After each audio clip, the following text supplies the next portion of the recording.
بسم اللہ الرحمن الرحیم، اللہم صلی علی سیدنا و مولانا محمد وبارک وسلم۔ انشاءاللہ عز و جل آج میں آپ کے سامنے شعبان المعظم کا بڑا ہی خاص وظیفہ ذکر کروں گا۔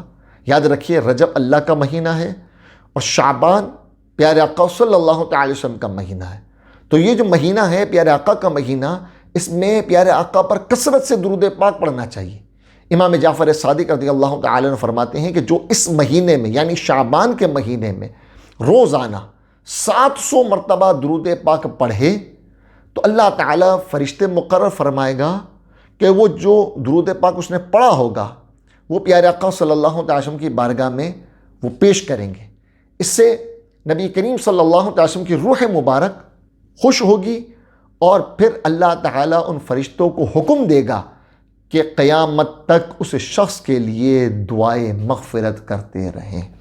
تو یہ بڑا ہی عظیم وظیفہ ہے اور درود پاک ویسے بھی کثرت سے پڑھنا چاہیے۔ یہ مہینہ خاص آقا کا مہینہ ہے تو اس مہینے میں کثرت سے درود پاک پڑھنے چاہیے۔